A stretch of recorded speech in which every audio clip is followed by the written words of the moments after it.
Republic ನಡೆದ ವಿಶೇಷ ಕಾರ್ಯಕ್ರಮಕ್ಕೆ ಸ್ವಾಗತ. ನಾನು ಸ್ಮಿತಾ ರಂಗನಾಥ್. ಚುನಾವಣೆಗಳು ಕೆಲವೊಂದು ಬಾರಿ ಯಾವ ಕ್ಷೇತ್ರದಲ್ಲಿ ನಡೀತಿದೆ ಅನ್ನೋದಕ್ಕಿಂತ ಯಾರಿಬ್ಬರು ವ್ಯಕ್ತಿಗಳ ನಡುವೆ ನಡೀತಿದೆ ಅನ್ನೋ ಕಾರಣಕ್ಕೆ ಇಂಟ್ರೆಸ್ಟಿಂಗ್ ಆಗುತ್ತೆ. ಹಾಗೇನೆ ಇಡೀ ರಾಜ್ಯದ ಗಮನ ಸೆಳೆದ ಚುನಾವಣೆ ಒಂದರಲ್ಲಿ ಗೆದ್ದು ಬೀಗಿರುವ ವ್ಯಕ್ತಿ ಇವತ್ತಿನ ನಮ್ಮ ಈ ವಿಶೇಷ ಕಾರ್ಯಕ್ರಮದ ವ್ಯಕ್ತಿ. ನಡೆದದು ಹುಕ್ಕೇರಿ ಮಟ್ಟಕ್ಕೆ ತಾಲೂಕಿನ ವಿದ್ಯುತ್ ಸಹಕಾರಿ ಸಂಘದ ಎಲೆಕ್ಷನ್ ಆದ್ರೂ ಕೂಡ ನಾನು ಆಗ್ಲೇ ಹೇಳಿದ ಹಾಗೆ ರಾಜ್ಯ ಮಟ್ಟದ ಗಮನ ಸೆಳೆತು ಎಲೆಕ್ಷನ್ ಅಲ್ಲಿ ಗೆದ್ದು ಬಿಗಿದ ರಮೇಶ್ ಕತ್ತಿ ಅವರು ನಮ್ ಜೊತೆ ಸ್ಟುಡಿಯೋದಲ್ಲಿದ್ದಾರೆ. ನಮಸ್ಕಾರ ಸರ್, ಕಾರ್ಯಕ್ರಮಕ್ಕೆ ಸ್ವಾಗತ. ಕಡೆಗೂ ಲಕ್ಸ್ ಸೋಪ್ ಹಚ್ಚೋರ್ನ ಸೋಲಿಸಿ ವಿಕ್ಸ್ ಹಚ್ಚೋರ್ನ ಗೆಲ್ಲಿಸಿ ಬಂದಿದ್ದೀರಿ. ಎಷ್ಟು ಖುಷಿ ಇದೆ ಚುನಾವಣೆ ಗೆದ್ದದ್ದು, ಅದರಲ್ಲೂ ಕ್ಲೀನ್ ಸ್ವೀಟ್ ವಿಕ್ಟರಿ. ಬಹುಶಃ ಬಹಳ ಖುಷಿ ಇದೆ, ಯಾಕಂದ್ರೆ ನನ್ನ ತಾಲೂಕಿನ ದೇವರು ಇವತ್ತು ವಿಕ್ಸ್ ಕೊಟ್ಟು ಹಚ್ಚಿದವ್ರನ್ನ ಮರ್ತಿಲ್ಲ. ಮತ್ತಕ್ಕೆ ಯಾರು ಲಕ್ಸ್ ಹಚ್ಚಕ್ ಬಂದಿದ್ರೆ ಅವ್ರಿಗೆ ತಕ್ಕ ಪಾಠವನ್ನು ಹೇಳಿದಾರೆ ಅನ್ನುವಂತ ಖುಷಿ ಬಹಳ ಇದೆ. ಈ ನಿಮ್ ಭಾಗದ ಜನಕ್ಕೆ ಇದು ಅರ್ಥ ಆಗ್ಬೋದು, ಇಡೀ ಕರ್ನಾಟಕಕ್ಕೆ ಅರ್ಥ ಆಗೋಂಗ ಅದೇನ್ ಸರ್ ವಿಕ್ಸು ಲಕ್ಸು ಏನಿದು ಅಂತ? ಅಲ್ಲ, ಇವತ್ತು ಅವರ ಸುಖ ದುಃಖಗಳಲ್ಲಿ ನಾವು ಕಳೆದ 40-50 ವರ್ಷದಿಂದ ನಮ್ಮ ದೇವರುಗಳ ಸುಖ ದುಃಖದಲ್ಲಿ ನಾವು ಭಾಗಿಯಾಗಿರ್ತೀವಿ. ಕೆಲವೊಂದು ಅವಕಾಶವಾದಿಗಳು ಬಂದು ಕೆಲವೊಂದು ಸಂದರ್ಭದಲ್ಲಿ ಒಳ್ಳೆ ಸ್ಮೆಲ್ ಇರತಕ್ಕಂತ ಸೋಪ್ ಅನ್ನ ತಗೊಂಡು ಮೃದು ಇರತಕ್ಕಂತ ಒಂದು ವ್ಯವಸ್ಥೆಯನ್ನು ಮಾಡೋ ಪ್ರಯತ್ನ ಮಾಡ್ತಾರೆ. ಅವರಿಗೆ ಬಲಿಯಾಗೋದು ಬೇಡಪ್ಪ, ನಮ್ಮ ಸುಖ ದುಃಖದಲ್ಲಿ ಯಾರು ನಮ್ಮ ಜೊತೆಗಿದ್ರು ಅವ್ರ ಜೊತೆಗೆ ಇರೋಣ ಅನ್ನೋಂತ ಒಂದು ನಿರ್ಣಯ ಆ ವ್ಯಾಖ್ಯಾನ ಮೂಲಕ ಬರುತ್ತೆ. ಅದು ನಮ್ಮ ಜನರಿಗೆ ನಮ್ಮ ಭಾಗದಲ್ಲಿ ಆ ರೀತಿಯಾಗಿ ಮಾತಾಡ್ತಾರೆ. ನಾನು ಇಂಟ್ರಡಕ್ಷನ್ ಅಲ್ಲೇ ಹೇಳಿದಾಗೆ ನಡೆದದ್ದು ಸಹಕಾರಿ ಸಂಘದ ಚುನಾವಣೆ. ಬಟ್ ಇದು ರಾಜ್ಯ ಮಟ್ಟದಲ್ಲಿ ಚರ್ಚೆ ಆಯಿತು. ಅದಕ್ಕೆ ಒಂದು ಕಾರಣ ಇರಬಹುದು ಸತೀಶ್ ಜಾರಕಿಹೊಳಿ ಅವರ ಇನ್ವಾಲ್ವ್ಮೆಂಟ್. ಒಬ್ಬ ರಾಜ್ಯದ ಪ್ರಭಾವಿ ಸಚಿವರು, ಮುಂದಿನ ದಿನಗಳಲ್ಲಿ ಮುಖ್ಯಮಂತ್ರಿ ಆಗಬೇಕು ಅಂತಿರೋರು, ತಪ್ಪಿದ್ರೆ ಕೆಪಿಸಿಸಿ ಅಧ್ಯಕ್ಷರಾಗಬೇಕು ಅಂತಿರೋರು, ತಿಂಗಳಾನ್ಗಟ್ಲೆ ನಿಂತ್ಕೊಂಡು ಕ್ಯಾಂಪೇನ್ ಮಾಡಿದ್ರು, ಮನೆಗೆ ಭೇಟಿ ಕೊಟ್ರು, ಒಂದೊಂದು ಗ್ರಾಮಕ್ಕೆ 3 ಬಾರಿ ಹೋದ್ರು, ಗ್ರಾಮದ ಮನೆಗೆ ಲೆಕ್ಕ ಇಲ್ಲದ ಸತಿ ಹೋದ್ರು. ಸೋಲು ಅನ್ನೋದು ಹಿಂಗ್ ಬರುತ್ತೆ ಅನ್ನೋ ಕಲ್ಪನೆ ಇತ್ತೋ ಇಲ್ಲೋ ಗೊತ್ತಿಲ್ಲ. ಆ ಮಟ್ಟಿಗೆನೆ, ಆ ಕಾರಣಕ್ಕೇನೆ ಇಷ್ಟು ಮಟ್ಟಿಗೆ ಚರ್ಚೆ ಆಯ್ತಾ ಕೇವಲ because of Satish Jarkiholi involvement? Yes, absolutely you are right. ಯಾಕಂದ್ರೆ ಸತೀಶ್ ಜಾರಕಿಹೊಳಿ ಅವರ ವಿಶೇಷವಾಗಿರ್ತಕ್ಕಂಥ ಇತಿಹಾಸ ನಮ್ಮ ಭಾಗದಲ್ಲಿ ಎಲ್ಲಾ ಜನರಿಗೆ ಗೊತ್ತಿದೆ. ಅವ್ರು ರಾಜಕೀಯವಾಗಿ ಏನು ಬೆಳೆದ್ರು, ರಾಜಕೀಯವಾಗಿ ಬೆಳೀಲಿಕ್ಕೆ ಅವರನ್ನ ರಾಜಕೀಯಕ್ಕೆ ತರಲಿಕ್ಕೇನೆ ದಿವಂಗತ ಉಮೇಶ್ ವಿಶ್ವನಾಥ್ ಕತ್ತಿಯವರು, ನನ್ನ ಹಿರಿಯ ಸಹೋದರ ದಿವಂಗತ ಉಮೇಶ್ ವಿಶ್ವನಾಥ್ ಕತ್ತಿಯವರು ಮತ್ತು ನನ್ನ ಹಿರಿಯ ಸಹೋದರ ಆಗಿರ್ತಕ್ಕಂಥ AB ಪಾಟೀಲ್ ಕಾರಣರು. ಅವ್ರನ್ನ ಮೊದಲು ಬೆಳಗಾವಿ ಜಿಲ್ಲಾ ಮಧ್ಯವರ್ತಿ ಬ್ಯಾಂಕಿನ ನಿರ್ದೇಶಕರಾಗಿ ರಾಜಕೀಯಕ್ಕೆ ಪರಿಚಯ ಮಾಡಿದ್ವಿ. ಯಾಕಂದ್ರೆ ಅಲ್ಲಿ ತುಪ್ಪದಂತ ಒಬ್ಬರು ಡೈರೆಕ್ಟರ್ ಇದ್ರು, ಅವ್ರು ತೀರಿ ಹೋದ ನಂತರ ಇವ್ರನ್ನ ಕೋಆಪ್ ಮಾಡ್ಕೊಂಡಿದ್ದೀವಿ. ಅದರ ನಂತರ 96ರಲ್ಲಿ ಉಮೇಶ್ ಕತ್ತಿಯವರು AB ಪಾಟೀಲ್ ಕೂಡಿ ಹೋಗಿ JH ಪಾಟೀಲ್ರು ಮತ್ತು ಹೆಗಡೆ ಅವ್ರ ಕಡೆಗೆ ಹೋಗಿ ಭೇಟಿಯಾಗಿ MLC ಅನ್ನು ಮಾಡುವಂತ ಪ್ರಯತ್ನ ಮಾಡಿದ್ರು. ಅದರಲ್ಲಿ ಸಕ್ಸಸ್ ಆಯಿತು. ಬಟ್ JH ಪಾಟೀಲ್ರಿಗೆ ಅವರಿಗೆ ಕೊಡಬಾರದು ಅನ್ನೋಂತ ಮನಸ್ಸಿತ್ತು. ಆದ್ರೂ ಸಹಿತ ಕೊಟ್ಟರು, MLC ಆದ್ರು. MLC ಆದ ನಂತರ ಇವತ್ತು ಈ ಹಂತಕ್ಕೆ ಬಂದು ತಲುಪರು. ಬಟ್ ಈ ಹಂತಕ್ಕೆ ಬಂದ ತಲುಪರು ಇವತ್ತು ದಿವಸ ರಾಜಕಾರಣ ಅಂದ್ರೆ ಒಂದು ಸಮಾಜ ಸೇವೆ, ಅದನ್ನು ಮರೆತರು ಅವರು. ಅದನ್ನು ಮರೆತ ಮುಖಾಂತರ ಇವತ್ತು ಸಾಕಷ್ಟು ಇತಿಹಾಸಗಳಲ್ಲಿ ಅವರ ಕರಾಳ ಮುಖಗಳನ್ನ ನಾವು ನೋಡಬಹುದು. ವಿಶೇಷವಾಗಿ 1988ರಲ್ಲಿ ಇವತ್ತಿನ ದಿವಸ AK-47 ಅನ್ನು ಯೂಸ್ ಮಾಡಿರ್ತಕ್ಕಂಥ ವ್ಯಕ್ತಿ, AK-47 ಅನ್ನು ಯೂಸ್ ಮಾಡಿರ್ತಕ್ಕಂಥ ವ್ಯಕ್ತಿ, ಅದರ ಮೇಲೆ ಕೇಸು ಆಗಿದೆ. ಅದು ಕೇಸು ಇವರು ನಡೀತಾ ಇದೆ. ಬಟ್ ಯಾವುದೋ ಹಂತಕ್ಕೆ ಬಂದು ಅದು ನಿಲ್ತಾ ಇದೆ ಸ್ವಲ್ಪ. ಆ ಒಂದು ನಿಟ್ಟಿನಲ್ಲಿ ಅದ್ರ ಜೊತೆಗೆ ಹೊನ್ನೂರಲ್ಲಿ ಒಂದು ಗಲಭೆ ಆಯಿತು 94-95ರಲ್ಲಿ. ಶಂಕರ್ ಕರ್ಲಿಂಗ್ ಅಂತ ಅಲ್ಲಿ MLA ಇದ್ರು. ಅಲ್ಲಿ ಒಂದು ಬ್ರಿಟಿಷರು ಕಟ್ಟಿರ್ತಕ್ಕಂಥ ಗೋಕಾಕ್ ಫಾಲ್ಸ್ ಅಂತ ಮಿಲ್ ಇತ್ತು. ಅಲ್ಲಿ ಒಂದು 12-13 ಸಾವಿರ ಜನ ದುಡಿತಿದ್ರು. ಇವರು ಹೋಗಿ ಏನೋ ದಂಗೆ ಮಾಡಿ ಇದ್ರ ಮಾಡೋದ್ರ ಮುಖಾಂತರ ಆ ಒಂದು ಇದನ್ನು ಸಹಿತ ಬಂದು ಕೇಳಿದ್ದಾರೆ. ಅಲ್ಲಿರ್ತಕ್ಕಂಥ 10-15 ಸಾವಿರ ಜನ ಇವತ್ತು ದಿವಸ ಹೊಟ್ಟೆ ಮೇಲೆ ಕಲ್ಲು ಹಾಕಿ ಇವತ್ತು ಬೇರೆ ಕಡೆ ಹೋಗಿ ದುಡ್ಕೊಂಡು ತಿನ್ನುವಂತ ಪರಿಸ್ಥಿತಿ ನಿರ್ಮಾಣ ಮಾಡಿದ್ದಾರೆ.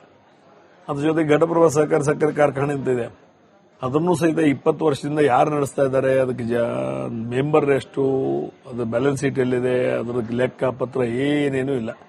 ಈ ರೀತಿಯಾಗಿ ಹಣದ ಬೆಂದೆ ಬಿದ್ದಂತ ಜನ ನಮ್ಮಲ್ಲಿ ಬೇಡ ಅನ್ನುವಂತ ವಿಚಾರದಲ್ಲಿ ಇವತ್ತು ದಿವಸ ಮನಸ್ಸು ಮಾಡಿದ್ರೆ, ಆದರೂ ಸಹಿತ ಒಬ್ಬ ಮಂತ್ರಿಯಾಗಿದ್ದುಕೊಂಡು ಪ್ರತಿಯೊಂದು ಹಳ್ಳಿಗಳಿಗೆ ಹೋಗಿ ಮತದಾನ ಯಾಚನೆ ಮಾಡುವಂತ ಸಂದರ್ಭದಲ್ಲಿ ಜನನೂ ಕೈತ ಅವ್ರ ಕೈ ಹಿಡಲಿಲ್ಲ.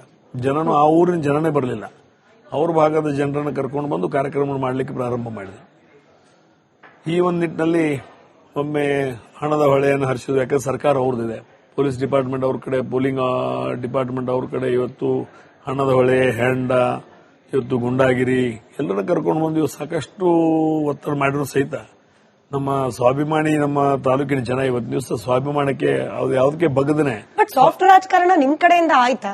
ಯಾಕಂದ್ರೆ ಕಾರ್ಗಳ ಮೇಲೆ ಹಲ್ಲೆ ಆಗುತ್ತೆ, ಕಾರ್ನ ಗಾಜು ಪುಡಿ ಪುಡಿ ಆಗ್ಬಿಡುತ್ತೆ, ಗಂಡ ಹೆಂಡತಿ ರಸ್ತೆಯಲ್ಲಿ ಕಪ್ಕಪಾಳ ಕೊಡ್ಕೊಳ್ಳೋ ಲೆವೆಲ್ಗಾಗುತ್ತೆ, ನಿರ್ದೇಶಕರನ್ನ ಹೈಜಾಕ್ ಮಾಡಿದ ಆರೋಪ ಬರುತ್ತೆ.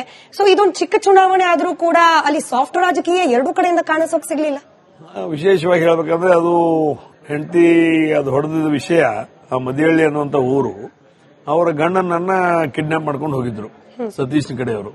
ಅವನು ಬಂದಾಗ ಅವನು ಮತದಾನ ಮಾಡೋಕೊಳಗೆ ಹೋಗ್ಬೇಕಾದ್ರೆ ಅವಾಗ ಆ ಹೆಣ್ಮಗಳು ಬಂದು ನನ್ನ ಗಂಡನ ಕೊಡಿ ಅಂತ ಕರ್ಕೊಂಡು ಹೋಗಿದ್ದು, ಅದು ಅವ್ರ ಸಮ್ಮುಖದಲ್ಲಿ ಆಗಿದ್ದು ನಿಜ. ಬಟ್ ಇದೆಲ್ಲ ಹೈಜಾಕ್ ಮಾಡಿರೋದು ಅವರು, ನಾವು ಹೈಜಾಕ್ ಮಾಡಕ್ಕಾಗಿಲ್ಲ. ನಮ್ಮ ಕ್ಷೇತ್ರದ ಜನ, ನೀವು ಜನರನ್ನ ಹೈಜಾಕ್ ಮಾಡಬಹುದು, ಮನಸ್ಸನ್ನ ಹೈಜಾಕ್ ಮಾಡಕ್ಕಾಗಿಲ್ಲ. ಇಷ್ಟೆಲ್ಲ ಹೈಜಾಕ್ ಮಾಡಿದ್ರು ಈಗ ಕ್ಲೀನ್ ಸ್ಲಿಪ್ ಮಾಡಿದೀನಿ, 15 ನಮ್ಮ ಬಂದಿದ್ದಾವೆ. ಇದರ ಅರ್ಥ ಫರ್ಮ್ ಆಗಿದ್ದಾರೆ. ಇವತ್ತು ಜಾರಕಿಹೊಳಿ ಕುಟುಂಬ ನಮಗೆ ಬೇಡ, ಜಾರಕಿಹೊಳಿ ಫ್ಯಾಮಿಲಿ ಅವರು ಯಾರು ನಮ್ಗೆ ಯಾವುದು ನಮ್ಮ ಜಿಲ್ಲೆಯಲ್ಲಿ ಬೇಡ ಅನ್ನುವಂತ ತೀರ್ಮಾನಕ್ಕೆ ನೀವು AK-47 ಅಂತೀರಿ, ಕತ್ತಿ ಲಾಂಗು ಮಚ್ಚು ಇಟ್ಕೊಂಡು ರಾಜಕಾರಣ ಮಾಡ್ತಾರೆ ಅಂತ ಹೇಳಿ ನಿಮ್ಮೇಲೆ ಅವರು ಆರೋಪ ಮಾಡ್ತಾರೆ. ಸ್ವಾಭಾವಿಕ, ಚುನಾವಣೆ ಅಂದ್ರೆ ಆರೋಪ ಮಾಡೋದು ಸ್ವಾಭಾವಿಕ. ಆ ದಿವಸ ಡಿಸೆಂಬರ್ 24ನೇ ತಾರೀಕಿನ ದಿವಸ ನಮ್ಮ ಅಣ್ಣನ ಒಂದು ಪುಸ್ತಕ ಬಿಡುಗಡೆ ಸಮಾರಂಭ ಇತ್ತು. ಅಲ್ಲಿ ಸಿಂಧಿ ಗಿಡ ಅಂತ ಇರ್ತವೆ, ಆ ಸಿಂಧಿ ಗಿಡನ ಸ್ವಚ್ಛ ಮಾಡ್ತಾ ಇದ್ರು. ಅವ್ರ ಹೊರಗೆ ಒಂದು 20-30 ಗಿಡ ಇದೆ, ಒಳಗಡೆ ಒಂದು 20-30 ಗಿಡ ಇದಾವೆ. ಅದನ್ನ ಕ್ಲೀನ್ ಮಾಡ್ಕೊಂಡು ಒಳಗೆ ಬರಬೇಕಾದ್ರೆ ಅದನ್ನು ಲಾಂಗು ಮಚ್ಚಿ ಹಿಡ್ಕೊಂಡ್ ಬರ್ತಾ ಇದ್ದ ಸಂದರ್ಭದಲ್ಲಿ ಅದನ್ನ ವಿಡಿಯೋ ಮಾಡಿ ಯಾರೋ ಬಿಟ್ಟರು, ಅದನ್ನ ತಪ್ಪಾಗಿ ಅರ್ಥ ಮಾಡಿ ಇವತ್ತು ದಿವಸ ಮಾಡಿದ್ದಾರೆ. ಬಟ್ ಅಂತದ್ದೇನಿಲ್ಲ, ಆ ಕಾರ್ಯಕ್ರಮ ಮಾಡಿ ಒಳ್ಳೆಯದು ಯಶಸ್ವಿಯಾಗಿ ಆ ಕಾರ್ಯಕ್ರಮ ಜರುಗಿದೆ. ಈ ಚುನಾವಣೆಯ ಸೋಲು ಕೊಟ್ಟ ಸಂದೇಶ ಏನು ಅಂತ ಹೇಳಿ, ಅದರಲ್ಲೂ ಎಸ್ಪೆಷಲಿ ಸತೀಶ್ ಜಾರಕಿಹೊಳಿ ಅವರ ವಿಚಾರದಲ್ಲಿ ಕೊಟ್ಟ ಸಂದೇಶ ಏನು ಅಂತ. ಮೋಸಗಾರಿಕೆ ನಡೆಯೋದಿಲ್ಲ, ದಬ್ಬಾಳಿಕೆ ನಡೆಯೋದಿಲ್ಲ, ಭ್ರಷ್ಟಾಚಾರಕ್ಕೆ ನಡೆಯೋದಿಲ್ಲ, ಮತ್ತು ಈ ಹೆಂಡ ನಡೆಯೋದಿಲ್ಲ, ಹಣ ನಡೆಯೋದಿಲ್ಲ. ಹಣ, ಹೆಂಡ, ದಬ್ಬಾಳಿಕೆ, ಗುಂಡಾಗಿರಿ ಮಾಡಿದಂತ ಜನರಿಗೆ ನಮ್ಮಲ್ಲಿ ಸ್ಥಳ ಇಲ್ಲ ಅನ್ನೋದನ್ನ ಜನ ಇವತ್ತು ತೋರಿಸಿಕೊಟ್ಟಿದ್ದಾರೆ. ಬಹುಶಃ ಇವತ್ತು ಹುಕ್ಕೇರಿ ತಾಲೂಕಿನಲ್ಲಿ ತೋರಿಸಿದ್ದಾರೆ. ಬರುವಂತಹ ದಿನಮಾನಗಳಲ್ಲಿ ಇದನ್ನ ಜಿಲ್ಲೆ ಮತ್ತು ರಾಜ್ಯದಲ್ಲೂ ಜನ ತೋರಿಸಿಕೊಡ್ತಾರೆ ಅನ್ನೋ ಮಾತನ್ನು ಹೇಳಲಿಕ್ಕೆ ಇಷ್ಟಪಡ್ತೀನಿ. ನಾನು ಚುನಾವಣೆ ನಂತರದಲ್ಲಿ ನಿಮ್ಮ ಭಾಗದ ಕೆಲ ಸ್ಥಳೀಯ ಮಾಧ್ಯಮಗಳಲ್ಲಿ ಆಗ್ತಾ ಇದ್ದ ವಿಶ್ಲೇಷಣೆ ಗಮನಿಸ್ತಾ ಇದೆ. ಹೇಳ್ತಿದ್ದಾರೆ ಸ್ಟೇಟ್ ಪಾಲಿಟಿಕ್ಸ್ ಬಗ್ಗೆ ಮಾತನಾಡ್ತಾರೆ ಸತೀಶ್ ಜಾರಕಿಹೊಳಿ ಅವರು. ಅವ್ರ ಕ್ಷೇತ್ರ, ಅವ್ರ ಜಿಲ್ಲೆಯಲ್ಲೇನೆ ಹಿಡ್ತಾ ಇಲ್ಲ ಅನ್ನೋದಕ್ಕೆ ಈ ಹುಕ್ಕೇರಿ ಸಹಕಾರಿ ಸಂಘದ ಚುನಾವಣೆ ಮೆಸೇಜ್ ಕೊಡ್ತು ಅಂತ. ನಡೆದದ್ದು ಸಹಕಾರಿ ಸಂಘದ ಚುನಾವಣೆ ಸರ್, ಇದಕ್ಕೂ ಸ್ಟೇಟ್ ಪಾಲಿಟಿಕ್ಸ್ಗೂ ಹೆಂಗ್ ಹೊಂದಾಣಿಕೆ ಮಾಡೋದು?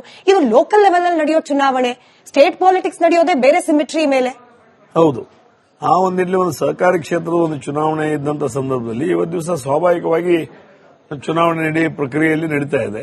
ಆದರೆ ಅದನ್ನ ಬಹಳ ಪ್ರತಿಷ್ಠೆಯಾಗಿ ಇವತ್ತು ದಿವಸ ಜಾರಕಿಹೊಳಿ ಅವರು ತಗೊಂಡ್ರ ಅಂದ ತಕ್ಷಣ ಇವತ್ತು ಪಕ್ಷ ಅವರು ಕಾಂಗ್ರೆಸ್ ಅಲ್ಲಿದ್ದಾರೆ, ಬಿಜೆಪಿಯಲ್ಲಿದ್ದಾರೆ. ಆ ದಿವಸ ವೋಟಿಂಗ್ ಆಗಬೇಕಾದ್ರೆ ಇವತ್ತು ಅವರು ಬಾಲಚಂದ್ರ ಜಾರಕಿಹೊಳಿ ಬಂದು ಕೂತ್ಕೊಂಡ್ರು. ವೋಟಿಂಗ್ ದಿವಸ ಸ್ವತಃ ಮಂತ್ರಿ ಸತೀಶ್ ಕೂತ್ಕೊಂಡ್ರು, ಲಕ್ಕಪ್ಪ ಕೂತ್ಕೊಂಡ, ಅವ್ರ ಮಗ ರಾಹುಲ್ ಅವರು ಒಳಗೆ ರೌಂಡ್ ಹಾಕ್ತಾ ಇದ್ರು. ಇದನ್ನಾರು ಅತಿ ಪ್ರತಿಷ್ಠೆಯಾಗಿ ತಗೊಂಡಿದ್ರು. ಅದಕ್ಕೆ ಈಗ ಸ್ಟೇಟ್ ಸಬ್ಜೆಕ್ಟ್ ಆಗಿ ಇದು ಹೊರಬಿದ್ದಿದೆ. ಆ ಒಂದು ನಿಟ್ಟಿನಲ್ಲಿ ಇದ್ರ ಜೊತೆಗೆ ಹೇಳಬೇಕಾದ್ರೆ ಇವತ್ತು ರಾಜ್ಯದಲ್ಲಿ ಕೆಪಿಸಿಸಿ ಅಧ್ಯಕ್ಷರು, ಮುಖ್ಯಮಂತ್ರಿ ಏನಂತ ಇದ್ರಿ, ಇವರೆಲ್ಲ ಹೇಗೆ ಮಾಡ್ತಾರೆ? ಅವರಿಗೆ ಒಂದು ಹೈಕಮಾಂಡ್ ಇದೆ. ಹೈಕಮಾಂಡ್ ಅವರು ಅದರ ವಿಶ್ಲೇಷಣೆ ತಗೋತಾರೆ. ಯಾರನ್ನೇ ಮುಖ್ಯಮಂತ್ರಿ ಮಾಡಬಹುದು, ಕೆಪಿಸಿಸಿ ಅಧ್ಯಕ್ಷರು ಮಾಡಬಹುದು. ಅವ್ರ ಇತಿಹಾಸವನ್ನು ತಿಳ್ಕೋಬೇಕಾಗ್ತದೆ.